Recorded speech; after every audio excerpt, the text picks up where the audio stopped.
توبہ تب نہیں ہوتی جب آپ روتے ہیں، توبہ تب ہوتی ہے جب آپ اپنے آپ کو بدلتے ہیں۔ ہر چیز بن مانگے مل سکتی ہے، لیکن ہدایت کبھی بن مانگے نہیں ملتی، لہٰذا ہدایت یافتہ بننے کی دعا کرتے رہا کریں۔ فاصلے کبھی رشتے الگ نہیں کرتے اور نزدیکیاں کبھی رشتے نہیں بناتی۔ اگر احساس سچے اور پرخلوص ہوں تو رشتے ہمیشہ زندہ رہتے ہیں۔ عبادت اس مقام تک نہیں پہنچا سکتی جہاں غریب کی خدمت پہنچا دیتی ہے۔ خسارہ ہے ہر وہ چیز، ہر وہ سہولت، ہر وہ شخص جس کی قیمت آپ کا ذہنی سکون ہو۔ ہر درد سبق دیتا ہے اور ہر سبق انسان کو بدل دیتا ہے۔ معاف کرنا آسان ہوتا ہے، لیکن سب کچھ بھول جانا بہت مشکل ہوتا ہے۔ ہمیشہ اپنے رب سے مانگا کرو، کیونکہ وہ نہ ذات دیکھتا ہے نہ اوقات۔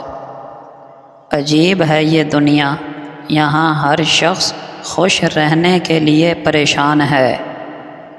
سیانے کہتے ہیں جس چھاؤں سے عزت نفس زخمی ہو، اس چھاؤں سے دھوپ بہتر ہے۔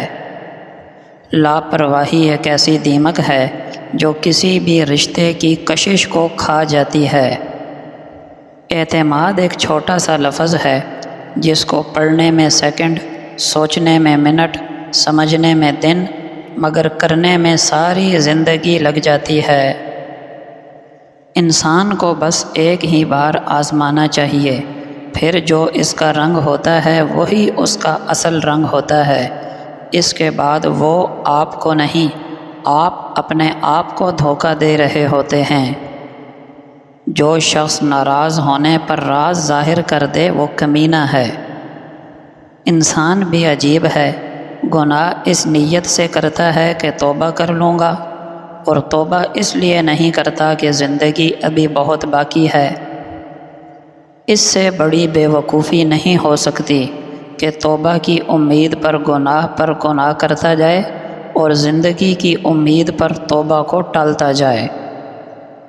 گناہ ہو جانا اتنا خطرناک نہیں، گناہ کے بعد توبہ نہ کرنا خطرناک ہے۔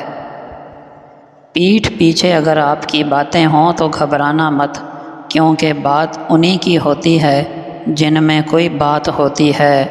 اللہ جل شانہ کا فرمان ہے، جو شکر گزاری کرتا ہے تو اس کا فائدہ اسے ہی پہنچتا ہے، اور جو ناشکری کرتا ہے تو بے شک اللہ بے نیاز ہے، تمام تعریفوں والا ہے۔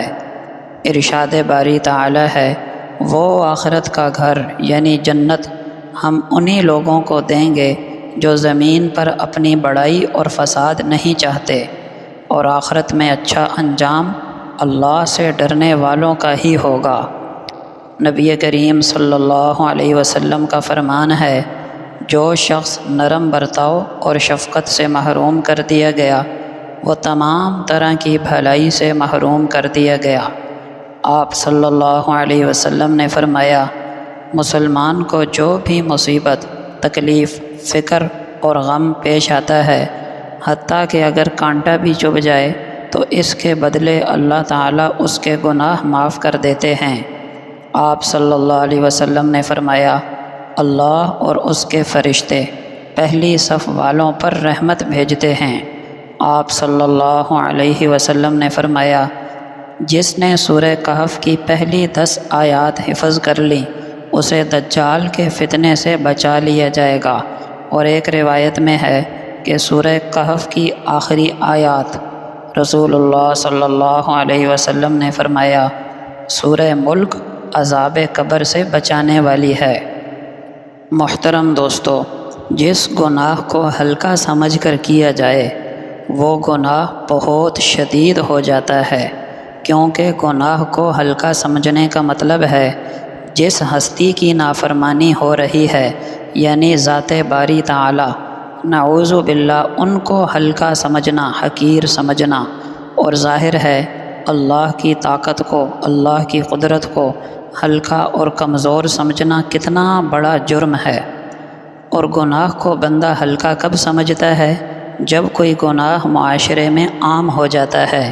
چند گناہ ہمارے معاشرے میں عام ہیں جو کبیرہ گناہ ہیں، لیکن لوگ انہیں کرتے ہیں ہلکا اور معمولی سمجھ کر۔